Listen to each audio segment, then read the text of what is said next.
My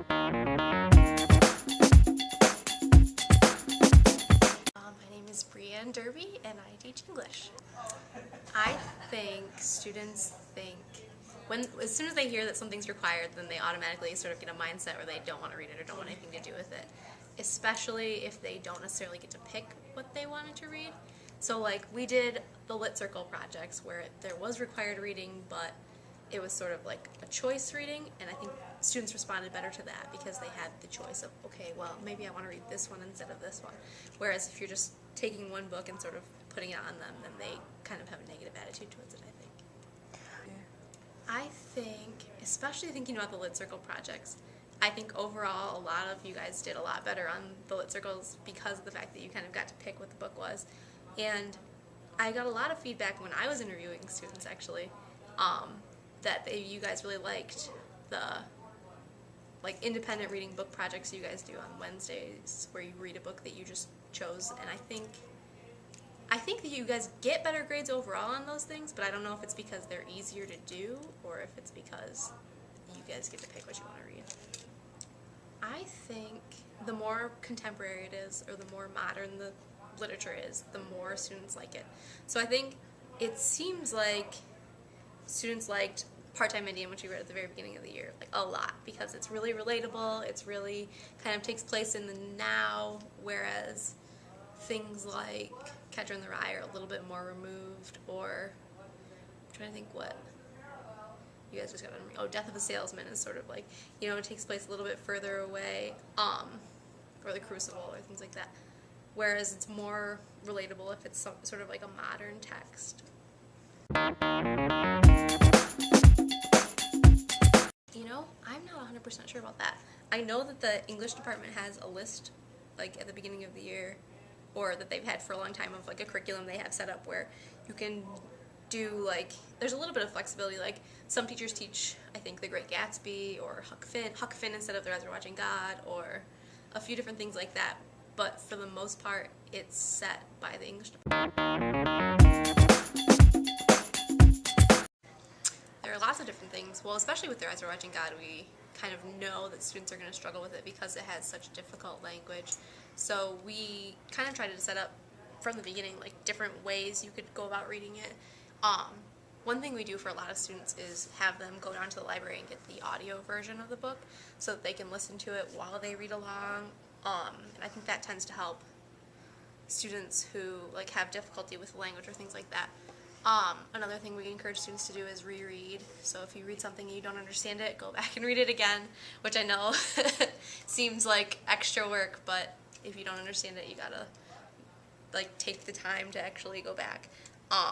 Or just to read really carefully, kind of piece up the parts you don't understand into little chunks and say, okay, well, this is the word I'm getting hung up on, or this is the paragraph that's confusing me, because I think a lot of times students do understand more than they give themselves credit for. So it's like, I get this much, but there's just like a few phrases that are confusing to me.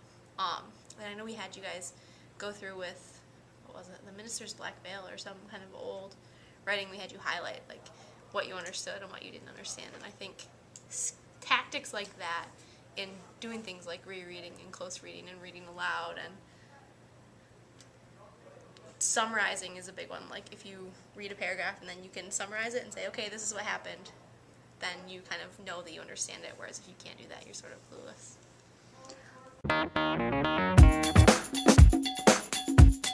Oh yeah, I love almost all of them. Like Catcher in the Rye is one of my favorite books ever, so I'm a little sad that I'm not like here full time to actually be here teaching it, but I think it's exciting to see people like enjoy the books that I like, and it's kind of funny to see how much different people get out of the different books. Hi, I'm Gabrielle Sample and I'm a junior. In English classes, you read, so I guess required reading is just part of the curriculum. Paul Guilfoyle, 11th grade. Well, I think required reading is okay. I mean, I get why people don't like it, but I get over it. It's not that bad. I'm Taryn Henderson and I am a junior. Required reading, I think some texts are good for like the content, but others I feel like we should have more choice in the reading. Well, in each class that you take, like, there's usually themes that you talk about, and like what's going on in the world and all that. So it's like, in English class, you talk about like young adult books and the themes that go on and stuff like that in your young adult life. So when you read books about young adults and stuff, like, you're kind of learning about what's going on in a young adult world.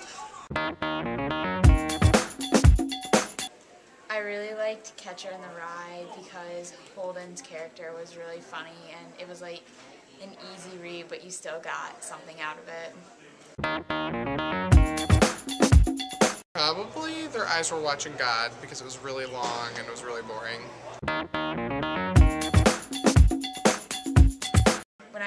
When I'm struggling reading, I usually read out loud or I get like an audio tape because it's easier to like hear it. I think the students and teachers together should be able to choose so that the students don't just choose books with no content and the teachers still get an input. Okay, so I have not read the books before. Sorry, Ms. Russo, Mr. Cutney. But, I mean, I've skimmed it enough that I knew what was going on, you know.